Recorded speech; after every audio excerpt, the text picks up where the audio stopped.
Olá, Thaís! tudo Boa noite, bom? tudo bem? Como é que tá? Tô bem. E você, doutor, como é que está? Tô ótimo, deixa eu ajustar meu som. Os últimos que eu comecei com fone já antes de conectar, deram um pau, foi com o Felipe do iClinic que aconteceu a mesma coisa, então sei aqui, acho que você me ouve melhor, assim, só me Eu, fala. eu tô te ouvindo bem, tava ouvindo bem antes e agora eu acho que eu continuo do mesmo jeito. Tá tranquilo Ótimo. pra mim.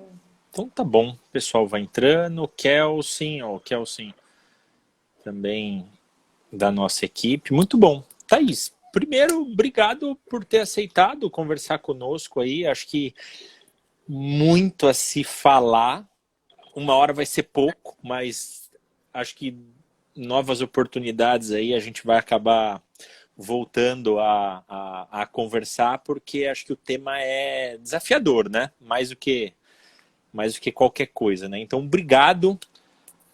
Queria, enquanto o pessoal vai entrando, que você se apresentasse um pouquinho aí do que você tem feito. Eu tenho parte do seu currículo aqui, toda engajada, mestre em bioética, conselheira da OAB.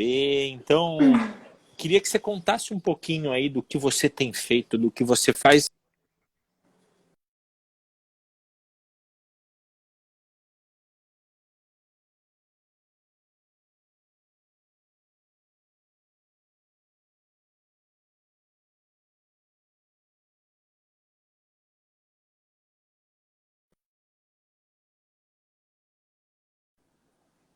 Doutor? Oi? Voltei. Voltou. Então, vou me apresentar para o pessoal que não me conhece, né? Eu sou advogada. Como o doutor João adiantou, eu sou mestre em bioética, especialista em bioética também. Agora também sou gestora em saúde pelo Albert Einstein, né? E a minha atuação ela é toda recortada para a área da saúde já há algum tempo. Então, eu sou sócia de um escritório que atua exclusivamente nessa área, né, do biodireito, da saúde, e é realmente uma plataforma em que a gente acaba tendo acesso a vários conflitos pelo fato de acompanharmos os nossos clientes durante toda a operação, né, no sentido de explorar a relação de saúde, fazendo todo o mapeamento de riscos, o que é necessário que se tenha, que seja construído, né?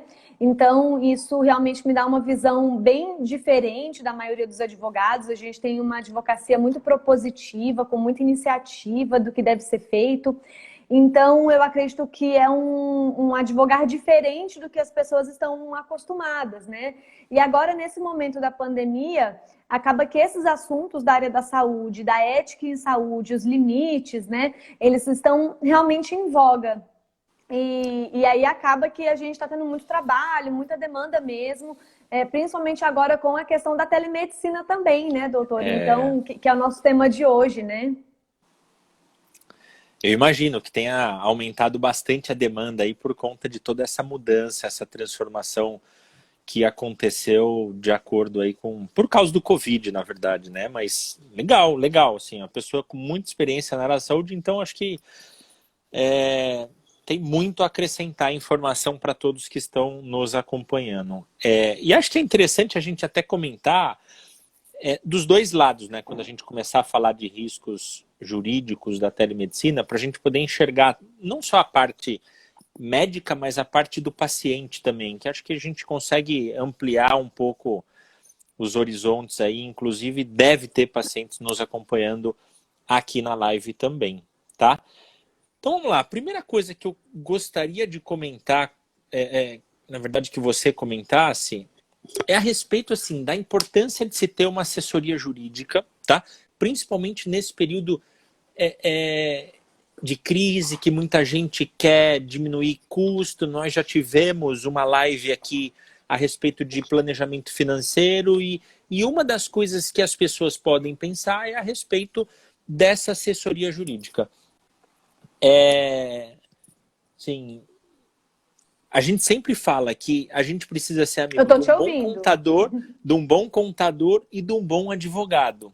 Então, assim, e aí, nesse período, vamos dar uma segurada com a assessoria jurídica? É importante a gente continuar? Ou depende do porte da clínica? Tá? Hospital tem que ter, hospital não tem outra opção, mas depende do porte da clínica. Você acha que dá para dar um tempo?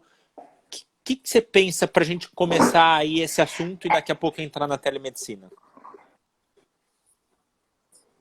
Bom, esse eu acho que é um ponto bem interessante que você está falando, porque as pessoas na área da saúde têm muito um pensamento meio que automático, né? No sentido de que eu não preciso de advogado se eu não tenho um processo, né? Então, fazendo essa ligação muito próxima do advogado quando acontece um risco jurídico que é concretizado.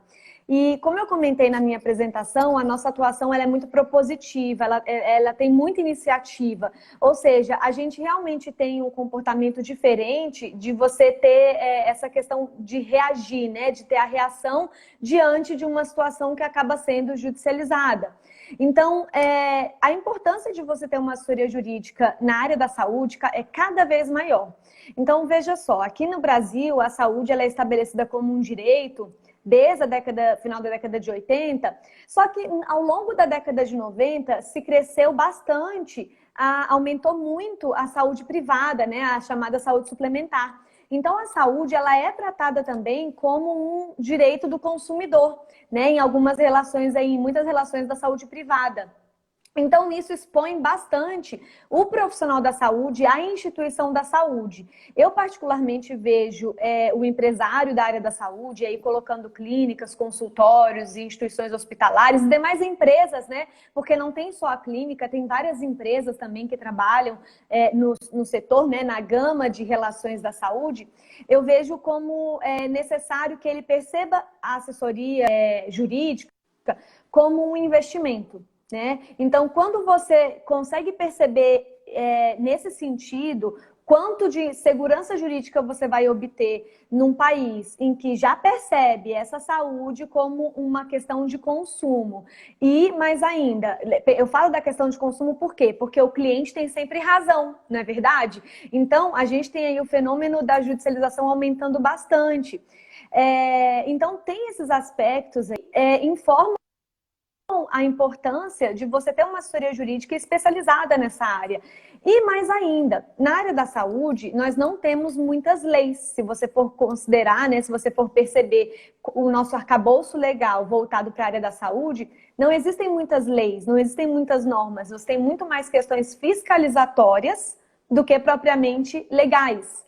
Ou seja, eu, particularmente, no meu trabalho, vira e mexe, eu me encontro diante de situações que não tem uma lei. Ou seja, o meu cliente está diante de um conflito junto ao paciente dele, que ele não tem uma lei que resguarde ele para posicionamento A, B ou C.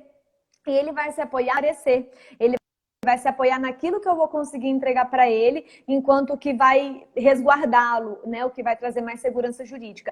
Então, eu particularmente vejo realmente como um investimento, porque o advogado que atua nessa área, com a visão que eu estou colocando, ele vai conhecer toda a cadeia relacionada, todo o fluxo do paciente, e ele vai ter uma visão justamente de implementação de documentos e protocolos para esses riscos todos, muito antes de uma ação ser judicializada. Então, é um olhar realmente diferente para esse tipo de atuação. Muito legal, porque isso realmente na área da saúde, às vezes, as pessoas não têm essa visão, né? E às vezes o barato sai caro, né? Isso é uma verdade. Sim.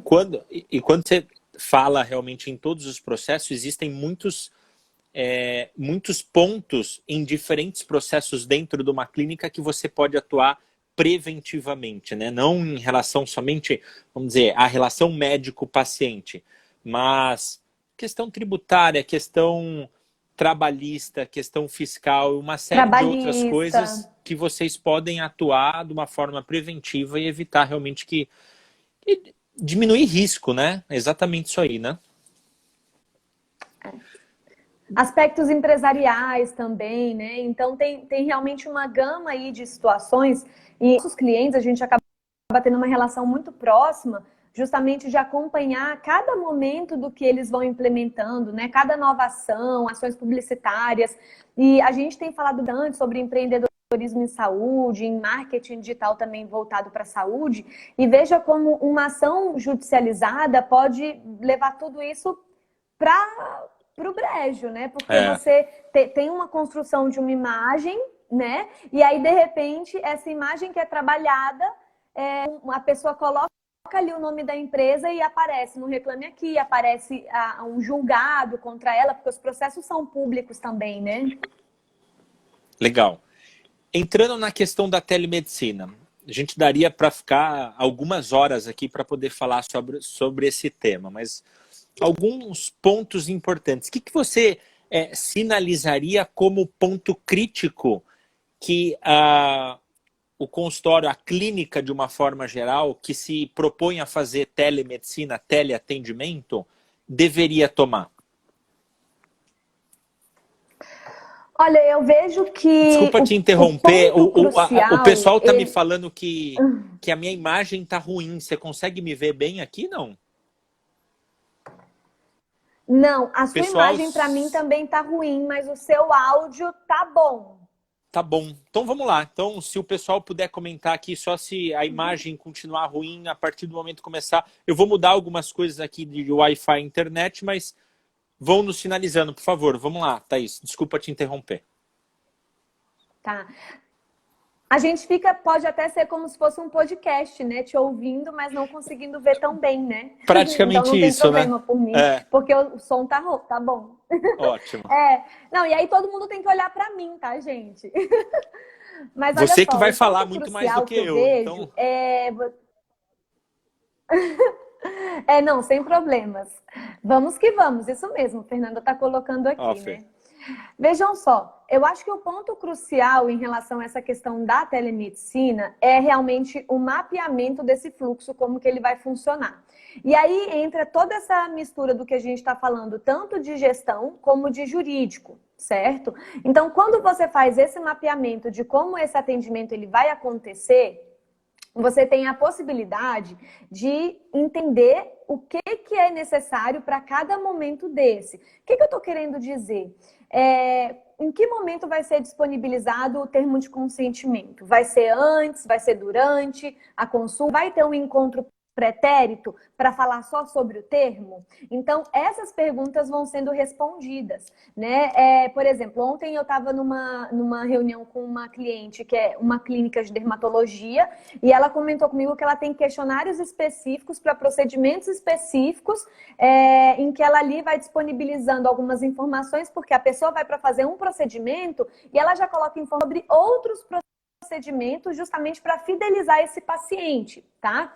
E aí ela fala, Thaís, eu acho que eu vou começar a enviar esses questionários antes, né? Antes da consulta, porque daí a pessoa ela já vai tendo a sensação de que está recebendo já documentos, né, do atendimento por telemedicina. Então, quando você faz esse mapeamento, você vai conseguir compreender esses momentos, ou seja, da jornada do paciente e o fluxo como um todo, e também os riscos atinentes a cada ramo, né?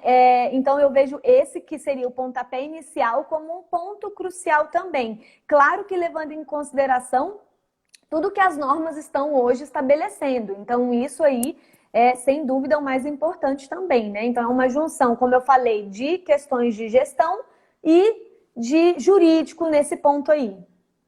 Tá. O termo, só para quem quiser, quem está interessado em implementar teleconsulta e telemedicina no consultório, o termo de consentimento para realizar a teleconsulta é obrigatório? Sim, com certeza. É obrigatório, não deixa de ser obrigatório. Vou só fazer uma parte aqui, João, que o presidente da OABDF está acompanhando a nossa live, o doutor Délio. Doutor Muito Délio. Obrigada, Délio. Boa Acabou noite, de comentar aqui, seja bem-vindo. Nos acompanhando. Excelente, muito bom. É, isso mesmo. Excelente. Mas vamos lá, em relação ao termo de consentimento, esse aí é um ponto que está pegando muito, porque, de repente, essa questão da telemedicina estar sendo possibilitada, né, que é algo que há muito tempo muitos médicos queriam e alguns médicos não queriam, né? Então, tem o pessoal que torcia para que tivesse e tem o pessoal que não. De repente parece que liberou tudo, né? A gente está vivendo num estado de pandemia e existe um pouco a impressão de que tudo pode e a desculpa não é porque a gente está na pandemia, né? Então a gente tem que tomar muito cuidado com isso. O termo de consentimento, ele se relaciona diretamente com o dever de informação. Tá? E o dever de informação, ele é um dos maiores deveres do profissional de saúde em relação aos seus pacientes e também é um dos pontos que mais expõe esse profissional a possíveis judicializações, tá? Ou seja, de situações que venham a ser judicializadas. Então, é bem importante que o termo de consentimento, ele seja disponibilizado para o paciente, sim. Não é porque a telemedicina, ela foi aprovada, ela foi possibilitada, que o termo de consentimento, ele está dispensado, de modo algum. Ele continua como uma obrigação. Todas as normativas que estão tratando de telemedicina no momento atual continuam falando sobre o dever de informação desse profissional da saúde. Pegando esse gancho, quais são os pontos cruciais que você entende que devem estar contidos no termo de consentimento específico da teleconsulta ou telemedicina? Muda de procedimentos afins de outras, por exemplo, o exemplo que você deu da dermato. Então, assim, quais detalhes que a gente precisa se atentar que precisa conter nesse... E qual o momento de se aplicar o termo? Então, vamos lá. O momento de você aplicar o termo, ele vai variar conforme o seu ramo de atuação e conforme a relação que você já implementa com seus pacientes. Então, isso pode ser, por exemplo, antes da teleconsulta, ou seja, no momento que é preparatório para essa teleconsulta, porque também é uma novidade para o paciente, certo? Como também pode ser no momento da consulta. Aí, como eu falei, vai depender muito de como você vai fazer a gerência dessa sua teleconsulta e isso vai variar conforme o ramo da sua atividade, né? O que você faz, o tamanho da complexidade que você tem das suas consultas. Por exemplo, eu trabalho muito com reprodução assistida também. Então, os termos de consentimento da reprodução assistida, as consultas, elas são mais longas, o procedimento é muito complexo, né? Então, isso aí também vai variar bastante. Agora, o que todo termo ele já tem que conter, independente da pandemia, são questões relacionadas às fases do procedimento, ou como que vai ser a consulta, quais são os riscos, os benefícios esperados, né? Alguma orientação específica em relação ao que está acontecendo ali. Como eu falei, não existe nada genérico. Tudo tem que ser individualizado conforme os procedimentos, conforme o que está acontecendo ali naquele momento, ou o que vai acontecer. Certo? Agora, em relação à telemedicina, algumas informações são muito importantes. Uma delas é que a questão do sigilo. O sigilo médico, entre médico e paciente, que é provavelmente o compromisso mais antigo que vocês têm, né? Desde Hipócrates até os dias atuais, é um compromisso que se mantém.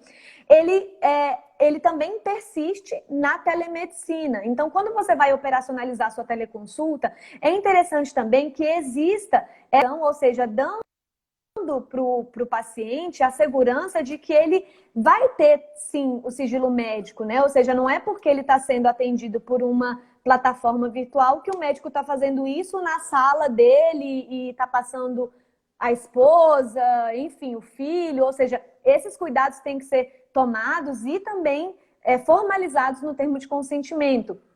Uma outra questão aí própria é colocar a previsão que autoriza essa telemedicina, ou seja, no que o médico está fundamentando essa consulta, né? Essa consulta dessa forma, porque tem paciente que gosta, mas também tem paciente que não gosta, né? Então também é importante conter isso. Um outro aspecto também que a gente acha que é bem importante é sobre a notificação compulsória, caso o paciente apresente os sintomas do coronavírus, né? Do novo coronavírus. Então, Ponto a gente importante. também tem colocado... bem importante. A gente tem colocado também nos nossos termos, né? Que a gente vai fazendo de modo individualizado, a gente coloca também. Então, também é importante, dependendo de como você vai estruturar a sua teleconsulta, a disposição da plataforma, né? Ou seja, explicar a questão de sigilo de dados, como que isso foi feito, qual é a plataforma que você escolheu para fazer, que você escolheu porque você acredita que é a plataforma que confere mais segurança. Então, tem alguns pontos realmente que são específicos do termo de atendimento para a teleconsulta. Tá. Fazer perguntas bem práticas aqui, justamente para o pessoal que são dúvidas muitas vezes bobas, pequenas, da prática diária do pessoal, mas só para poder frisar as informações vindo aí de uma fonte muito fidedigna, tá? Que é você, no caso. Então, vamos lá. O paciente, ele recebe o termo, ele pode, primeiro, assinar de alguma forma digital o termo, ele precisa imprimir, assinar, escanear e mandar de volta. Como que é essa devolução, já que o paciente muitas vezes ele vai ficar em casa, vai ser uma teleconsulta, ele não vai estar presencial, então ele não vai poder assinar presencialmente o termo. Ou simplesmente o paciente receber, ler e falar, tá ok, clica lá no xizinho, isso é suficiente. Então, vamos lá. Esse é um ponto super importante que você comentou e realmente dúvidas que não são bobas, são dúvidas pertinentes, porque a lei, né, que trata da telemedicina, ela foi muito objetiva, ela foi muito curtinha, ela não traz esses detalhes, né? Então, nós que somos, nós somos cidadãos de um país que tudo é lei, para a gente fica difícil mesmo, né? Mas tá onde na lei isso? Onde que tá na norma isso? E tem vários pontos que não são tratados. Então, vamos lá. Esse é um ponto que não é abordado nas normas da telemedicina, nem na portaria do Ministério da Saúde, nem na lei, nem no ofício do Conselho Federal de Medicina. Então, o que eu acho que é o mais importante que os médicos e as instituições de saúde têm que ter em mente é a formalização de que esse consentimento ele foi informado, esclarecido e esse consentimento ele foi de fato dado, certo? Então, são esses 3 pontos aí. Quando você consegue enxergar essa baliza, você vai ter que colocar de acordo com a sua realidade e a realidade do paciente. O que tem dado todos os nossos clientes. A gente tem recomendado que eles tenham pastas virtuais, né? Pasta que você cria no computador, né? Que eles criem pastas específicas para cada paciente, certo? Ou seja, ali ele vai colocar tudo o que é relacionado àquele paciente e à teleconsulta. Então, se o paciente ele tem a possibilidade de imprimir na casa dele o termo de consentimento, assinar e escanear e te enviar, esse é o melhor dos mundos. Porque aí você vai ter um contrato, um documento assinado de próprio punho pelo paciente e escaneado e guardado por você, certo? Agora, se isso não é possível, se o paciente não tem, e hoje em dia muitas pessoas não têm impressora em casa. Teve uma época que a gente tinha impressora em casa até, era um pouco mais comum. Mas hoje em dia a gente já não tem muita impressora em casa. Então, o que é importante? Que pela plataforma que você esteja fazendo a teleconsulta, muitas plataformas elas têm a possibilidade de fazer o chat, né? Ou seja, bater o papo também, escrever, além da consulta em si. Ou mesmo por WhatsApp, tá? Então, você deixar registrado que o paciente leu, que ele não tem nenhuma dúvida, ou seja, ele está informado, ele está esclarecido e ele tá te dando esse consentimento, né? Então, ele escrever que sim, foi informado, se sente esclarecido e, diante disso, está concedendo o seu consentimento. E aí você tem que tirar o print disso e guardar também. Por quê? Porque o documento vai estar sem assinatura. Agora, já estão sendo disponibilizadas também plataformas de assinatura digital, né? Então, a gente tem clientes que já estão colocando num projeto piloto alguns termos de consentimento e contratos também para serem assinados de virtual. é interessante que esses clientes nossos que estão implementando isso até pediram me pediram para que eu fizesse a leitura e tudo mais como se eu fosse uma paciente, né? Então eu falo assim, Thaís, eu quero que você entre e olhe e me fala a sua experiência se você fosse a nossa paciente, né? Então fui, olhei, então foi uma experiência bem interessante porque eu dei o meu olhar de paciente e não de advogada também, né? Então, tem aí várias possibilidades, como eu falei, essa é uma questão que não está 100% fechada, né? Então, o que é necessário é pensar no que eu comentei, na formalização, ou seja, tem que ter uma prova de que esse termo de consentimento, ele realmente foi esclarecido, foi formado e o consentimento foi concedido. Legal. O Marquinhos é lá do Rio de Janeiro, ele sempre acompanha a gente nas lives aí, grande abraço, Marcos, e ele fez a pergunta a respeito da gravação. A gravação da teleconsulta não é obrigatória, mas em termos jurídicos, você acha que é importante até mesmo para a proteção do próprio paciente, não só do médico que está atendendo, mas do próprio paciente?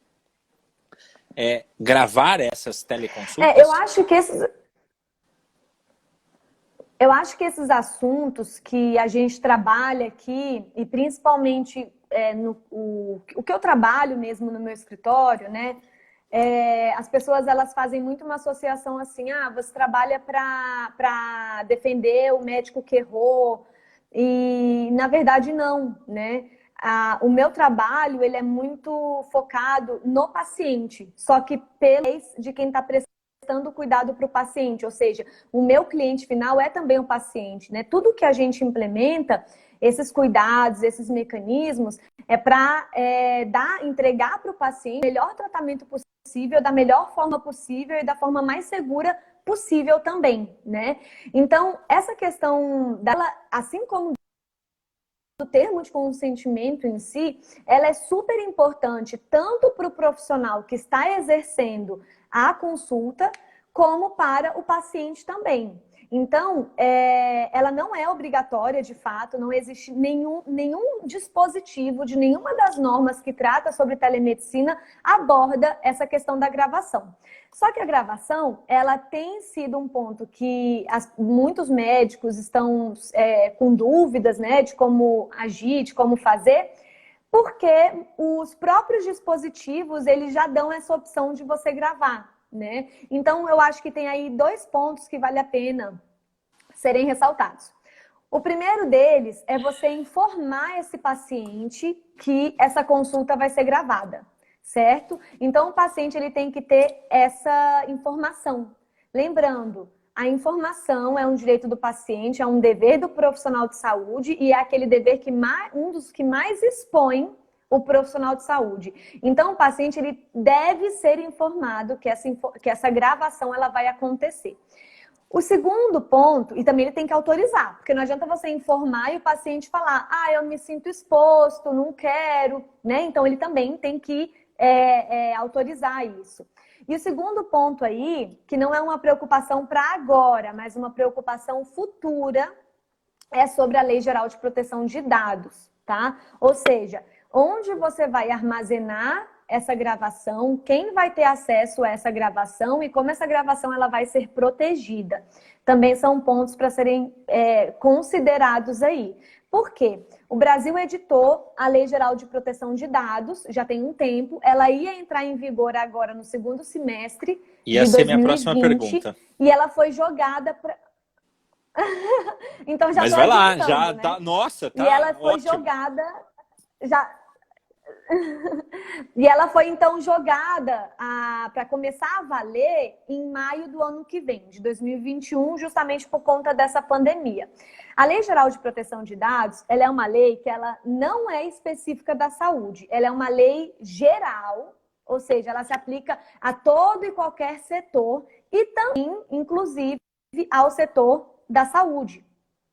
E ela especifica aí como que os dados eles têm tratados e protegidos por aqueles que vão ser compreendidos como os fornecedores, como os empresários, né, as empresas de todo e qualquer ramo. Então, essa é uma lei que as pessoas, em geral, como eu falei, tem que se atentar. Na área da saúde, os dados, eles ganham uma pitadinha a mais, que é o fato de que esses dados de saúde são classificados como os dados sensíveis. Ou seja, os nossos dados relacionados à nossa saúde, eles têm que ser ainda mais protegidos. Tudo que acontece com os nossos dados considerados de saúde, eles têm que ser realmente protegidos e devem ser estabelecidos protocolos específicos sobre esses dados. E a gravação de uma consulta, com certeza, entra nesse tipo de classificação, né? Então, como eu falei, não é algo para agora, porque a gente está realmente num estado de pandemia, a lei ela já ia entrar em vigor daqui a pouquinho, no segundo semestre de 2020, foi estendida para o primeiro semestre de 2021, porque ela implementa muitas obrigações sobre o tratamento desses dados. E é importante comentar aqui que ela também prescreve multas, sanções muito sérias para quem for fiscalizado e não estiver tratando esses dados, né? Então, só para assustar todo mundo, essa lei, ela prescreve aí multas de até 50 milhões de reais para as empresas que não estiverem de acordo, né, com esses protocolos de tratamentos e segurança de dados em relação aos cidadãos e aos consumidores. E isso, aproveitando isso daí, isso é uma preocupação que o dono da clínica tem que ter, ou a partir do momento que ele contrata, por exemplo, um prontuário eletrônico, a responsabilidade é da empresa do prontuário eletrônico? Então, o que acontece? Existe uma questão aí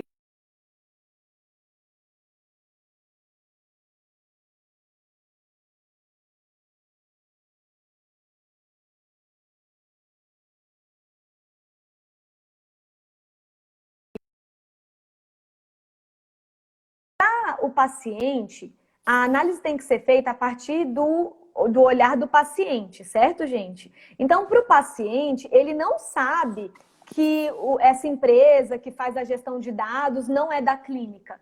Para o paciente, ele foi na clínica e por alguma razão depois ele viu a sua consulta sendo transmitida em algum lugar, porque vazou ou algum dado seu. Vamos usar esse exemplo aí, ok? Tá. Então, para o paciente não existe essa separação de empresa. A clínica não tem culpa porque ela contratou essa empresa aqui. Não, ele foi para uma consulta e de repente essa situação aconteceu e seus dados foram violados. Certo? Então, a partir dessa visão do paciente é que é feita a análise acerca dessa responsabilidade, ok? Então, com certeza, essa instituição, numa eventual ação aí de danos morais, de danos materiais, que possa vir a acontecer diante da violação da segurança desses dados, a empresa pode vir a ser cobrada também. Agora, se a empresa ela demonstra, né, ela consegue comprovar que ela pesquisou muito sobre essa empresa, que ela não teve nenhuma concorrência no que aconteceu, ou seja, tudo que estava ao alcance da clínica, ela fez, e que o erro foi única e exclusivamente da empresa, aí pode ser trabalhada, então, essa tese de exclusão da sua responsabilidade, ficando como responsável somente essa empresa pela segurança contratada, né, para o prontuário eletrônico e a segurança desses prontuários. Então, realmente vai depender muito do caso concreto. Legal. E é uma preocupação que acho que todo mundo precisa começar a ter desde o momento que escolhe um prontuário eletrônico, né? Para poder ver se segue todas as normas, todas as exigências, essas mais atuais de proteção de dados, né? Entrando um pouquinho, que eu acho que é uma preocupação de todo mundo agora também. A gente falou do termo, falou um pouco da telemedicina, eu acho que você explicou muito bem, acho que está assim, bastante, muito didática a sua explicação. Em relação ao Covid especificamente, depois tenho duas perguntas aqui do Luciano Temporal, que me mandou mensagem, não quis escrever aqui. Em relação ao Covid, tá? A gente extrapolando um pouquinho na questão da teleconsulta, pensando um pouquinho na opção de realizar procedimentos nas especialidades cirúrgicas, é importante ter um termo de consentimento específico por conta do Covid? Olha, eu acredito que sim, né? Porque o que acontece? Nós estamos num momento nunca antes vivido pela sociedade, né? Em que tudo é muito incerto ainda. Então, a gente tem feito alguns exercícios de previsão do que vai poder vir a ser judicializado daqui a um tempo, mas claro que esse exercício ele é limitado também, porque a gente não tem uma bola de cristal, e o nosso exercício é para ir juntando as pontinhas para que essa judicialização ela não aconteça. Afinal, como eu vivo falando, quem já me ouviu falar vai ouvir de novo, né? Hashtag processo não traz felicidade, né? Não traz felicidade nem para o paciente, nem para os demais envolvidos. Então, assim, só que a gente tem aí uma gama de pessoas que têm procedimentos eletivos a serem executados e que envolvem não necessariamente questões... Porque quando a gente fala em procedimento eletivo, o cidadão comum, vamos colocar assim, pode ter uma impressão que seria um procedimento que é dispensável. Muitos fazem associação com procedimentos estéticos, né? Meramente embelezatórios. Então, é importante a gente perceber que existem muitos procedimentos eletivos que entregam qualidade de vida para o paciente. Então, eu tenho, por exemplo, cliente que é ginecologista e que tem muitas pacientes, por exemplo, de endometriose e que estão passando por momentos de muita dor, com todos os rigores que a endometriose avançada ela causa na paciente. Então, realmente uma situação em que você tem, de um lado, a ANS recomendando que os procedimentos eletivos não sejam realizados agora, ou seja, que se dê a preferência para casos de urgência e emergência, e de outro lado, esses pacientes, certo? Então, o que a gente tem trabalhado com alguns clientes, e esse que eu usei agora de exemplo, né, ele é um ótimo exemplo para isso, ele trabalha em vários hospitais, e aqui em Brasília, ele trabalha em hospitais maravilhosos aqui, nos melhores hospitais. E ainda assim, ele já comentou conosco que quer que a gente revise o termo de consentimento do hospital para realmente entregar essa segurança jurídica. E aí a nossa análise o nosso trabalho vai ser justamente no sentido de deixar extremamente claro para essa paciente o momento que a gente está vivendo, a situação que está acontecendo e deixando, o que eu estou querendo dizer assim, deixar bem especificado que essa paciente, mesmo sabendo dessa situação de pandemia, ela optou pela realização daquele procedimento, né? Então, ou seja, entregando o máximo de autonomia possível para a paciente, entendeu, doutor? De modo também honesto, claro, né?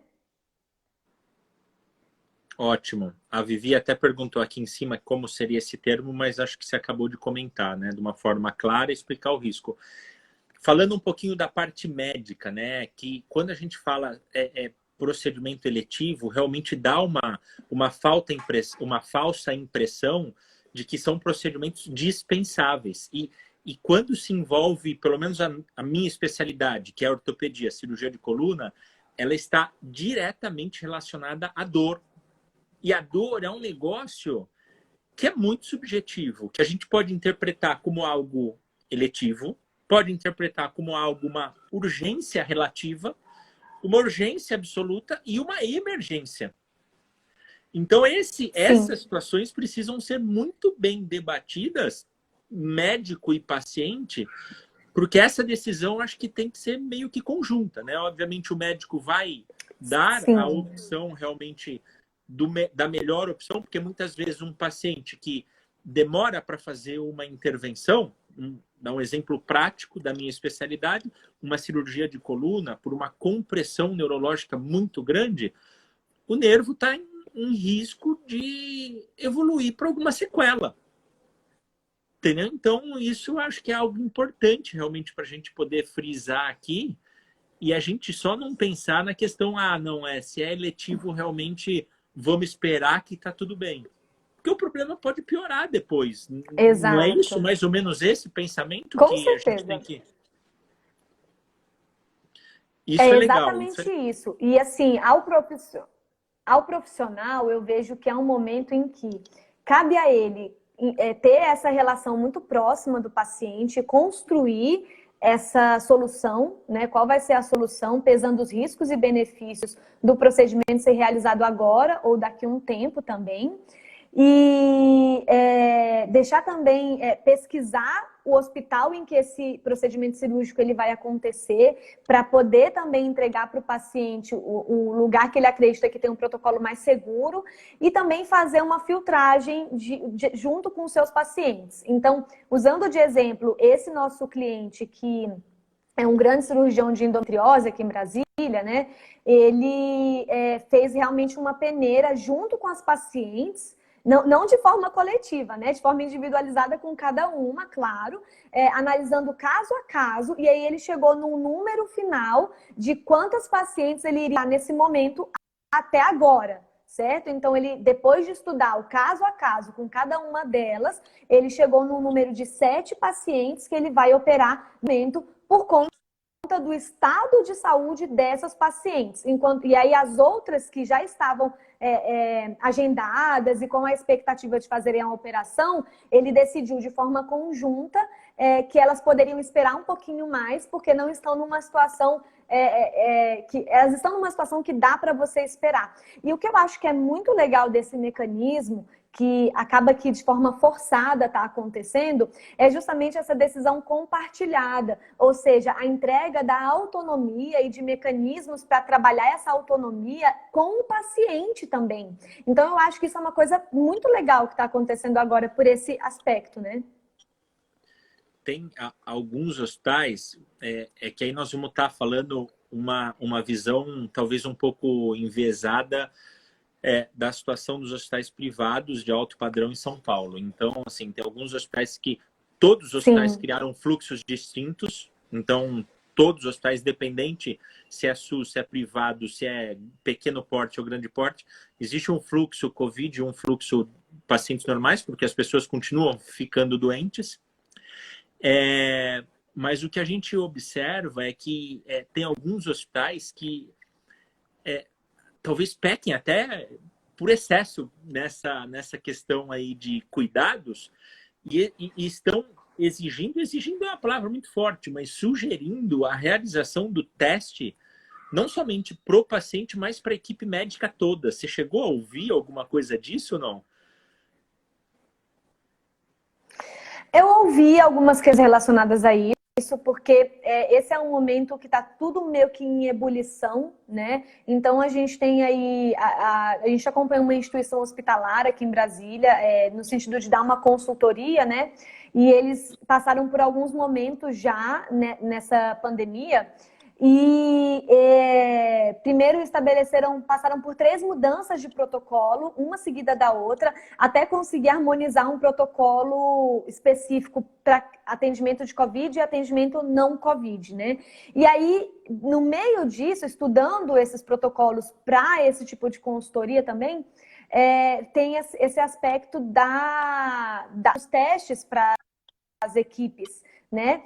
Então, eu ouvi falar sobre isso sim, e aí é complexo, porque eu não sei se você peca pelo excesso de segurança. Como eu trabalho com a segurança jurídica, eu acho que a segurança, ela não necessariamente, eu ainda não vejo com os olhos de algo que Excessivo. vai ser pior, ou seja, que vai agregar.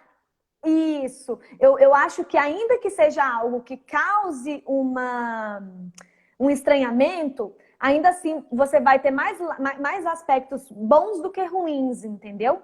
Agora também, se a instituição está fazendo isso, ela está arcando com isso, né? Arcando com os testes e com tudo mais, é uma opção dela. Eu acho que também pode ser interessante para a própria equipe isso.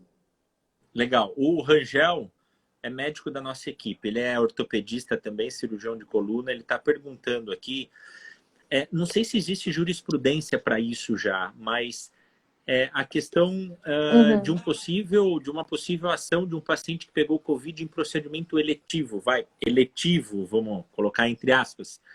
Se esse paciente, mesmo assinando o termo, mesmo ciente, mesmo em comum acordo com o seu médico da necessidade de fazer a intervenção, se seria passível até mesmo de entrar com uma ação. Oi, A minha doutor. conexão está Voltou. péssima hoje. Já troquei para Wi-Fi, já troquei para 2 redes, já coloquei 4G, já tentei fazer de tudo aqui, mas acho que a região aqui está Acontece. difícil. É. Mas vamos lá, você entendeu minha pergunta? Na verdade, não minha, do Rangel? Sim. Vamos lá. Sim, eu entendi a pergunta. O que que acontece? Não, a gente não tem ainda jurisprudência muito sobre isso. Esses casos, eles vão começar a pipocar a médio e longo prazo, principalmente a médio prazo, né? Eles devem acontecer. Como a gente já está no nível de transmissão comunitária, não tem como o paciente ele afirmar com certeza onde foi que ele foi contaminado. Então, esse é um ponto que pode favorecer a defesa de uma instituição ou do próprio paciente, certo?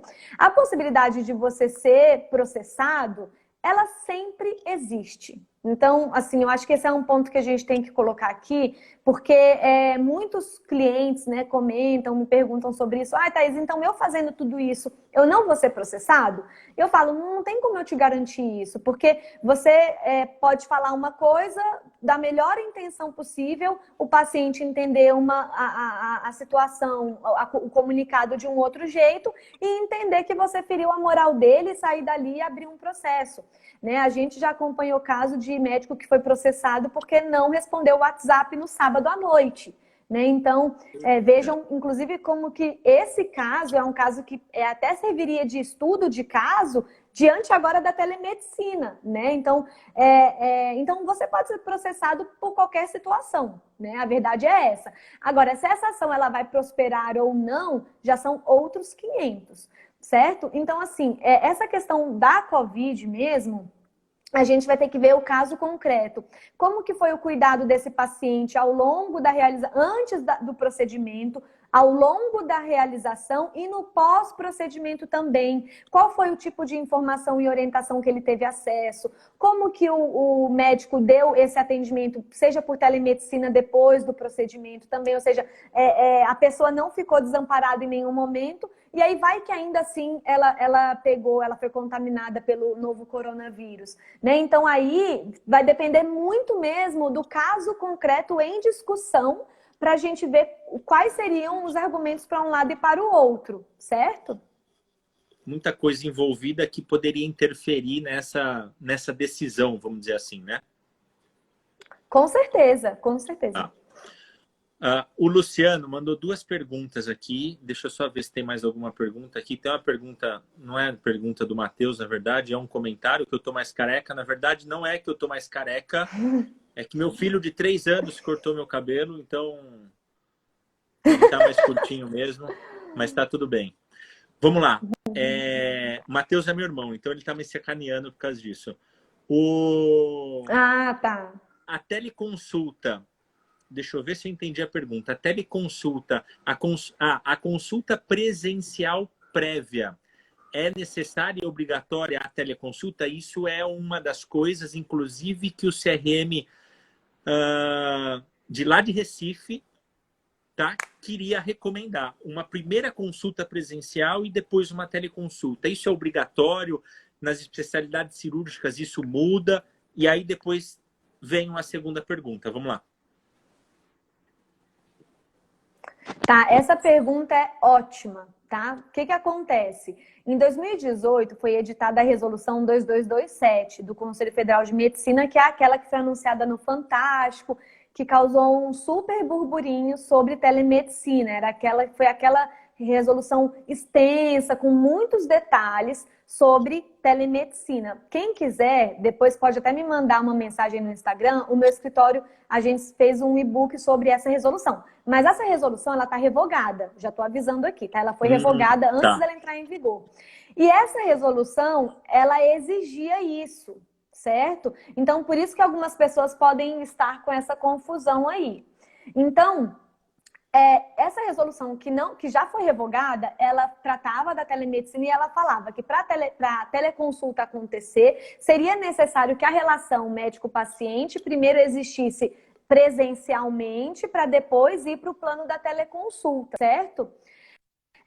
Bom, e aí que agora, aí ela foi revogada, não se falou mais em telemedicina até esse momento de agora da pandemia. E aí, na pandemia, o que que nós temos tratando sobre telemedicina? Temos o ofício 1756, se eu não estou enganada, do CFM para o Ministério da Saúde, a portaria 467 do Ministério da Saúde e também a Lei 13.989, que trata da telemedicina. Essas normas, elas não tratam desse requisito, elas não abordam esse requisito como um requisito obrigatório. Pode ser que daqui para amanhã, se tenha um entendimento, o CFM entenda por esse sentido? Sim, é possível. Agora, a lei não está colocando isso como um requisito, certo? Então, por isso que pode ser que esteja acontecendo essa confusão. O objetivo da telemedicina nesse momento é justamente que as pessoas não se encontrem. Então, por isso que não existe essa previsão para esse momento. E você terminou com uma frase que vai ser assim perfeito para eu fazer essa segunda pergunta do Luciano. Já que as pessoas não podem ou não devem se encontrar, ou pelo menos evitar esse contato, como que fica a questão do exame físico? Porque exame físico é uma parte fundamental e indispensável no atendimento médico, tá? Você participou do congresso de consultório do futuro com o Marcos e com o Thiago, estivemos juntos. Eu dei fiz uma apresentação a respeito de telemedicina em especialidades cirúrgicas, então, sim, queria saber o aspecto jurídico disso. Se é mandatório em algum momento isso acontecer, ou se depende muito da interpretação do médico e do bom senso realmente de precisar fazer uma consulta presencial obrigatória para poder dar continuidade ou chegar num diagnóstico mais preciso, ou eventualmente na indicação de algum procedimento, se esse exame físico pode ser feito antes do procedimento, no momento da internação hospitalar, como é que você vê isso, Thaís? Eu vejo esse como um dos grandes riscos jurídicos da telemedicina, porque como a indicação é que realmente as pessoas evitem se encontrar, esse exame físico que é tão importante e que, assim, na minha visão, eu acho que nada vai substituir esse encontro, mesmo o psiquiatra, né, que é o olho no olho, né, você sentir a pessoa naquele momento. E o médico, não só o médico, o enfermeiro, enfim, os profissionais da área da saúde, realmente são pessoas que eu quero acreditar que têm um dom mesmo, né? Então, eu vejo que isso é algo que se perde com a telemedicina. Então, o que acontece? Esse é um aspecto que quem vai saber é o próprio profissional. É ele que tem que ter o feeling do momento em que não dá para ele fechar aquele diagnóstico só com a teleconsulta e daí ele falar, olha, para essa questão eu vou precisar de uma consulta física e aí vai depender muito da situação específica. Se é algo que dá para esperar passar um momento de pandemia ou se é algo que não dá para esperar e que tem uma consulta física que tem que ser realizada naquele momento. Certo? Por que o profissional ele tem que estar muito atento ao seu próprio conhecimento e o médico também tem autonomia para determinar isso, né? Porque se ele toma uma decisão, um diagnóstico, faz uma prescrição inseguro, ou seja, sentindo que ele deveria ter tido esse contato, mas ele esquece isso, passa por cima disso e vai implementar aí um diagnóstico, um trabalho de forma insegura, ele sabe que ele vai estar se colocando em risco sim. E aí, o que pode vir diante disso é o imponderável, é o desconhecido. A gente não sabe, né? Então, com certeza, o médico ele tem que realmente perceber o momento em que não dá para seguir numa teleconsulta e um momento que ele precisa olhar esse paciente para que ele não se coloque exposto a riscos aí, e aí no caso é risco de erro mesmo, né? Então eu vejo que, e ontem na reunião que eu tive com a minha cliente da dermatologia, a gente falou muito sobre isso. Doutora, tem coisas que é o seu feeling, você que tem que saber, porque entram até em quesitos técnicos, que eu não tenho como, da minha experiência, poder te falar. Eu só posso te dar algumas balizas aqui. Eu vou até assim, a visão do cirurgião agora, até mesmo para poder ir de encontro com tudo isso que você está contando, né? Na minha aula, na minha apresentação, eu até comentei isso e usei essa frase, que o mal médico presencial, ele vai continuar sendo mal médico online ou remoto. Então, a telemedicina ou a teleconsulta, não é aí que é o problema, é simplesmente um meio de conexão e a relação médico-paciente. E cabe a nós, médicos e profissionais da saúde, porque tem outros profissionais de saúde já utilizando telemedicina, e eu queria que você só comentasse sobre isso depois, que daqui a pouco acho que vai acabar o nosso tempo, mas eu vou controlando aqui.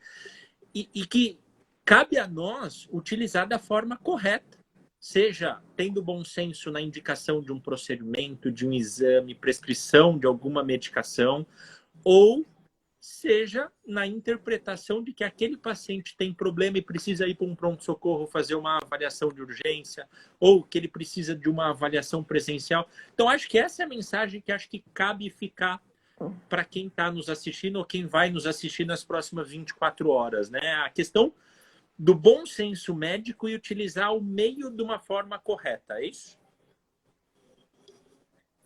Sem dúvida. Inclusive, essa questão aí da decisão pela telemedicina baseada unicamente no benefício para o paciente é algo que é tratado desde a Declaração de Tel Aviv de 1999, que fala sobre a telemedicina. Então, essa questão é que tem que ser realmente o norte. Até que ponto está beneficiando o seu paciente? E a partir de que ponto você pode estar expondo o seu paciente a algum risco desnecessário que ele poderia não estar passando nesse momento? Né? Então, eu acho que essa é uma mensagem super importante, até calhou de ser no final mesmo, né?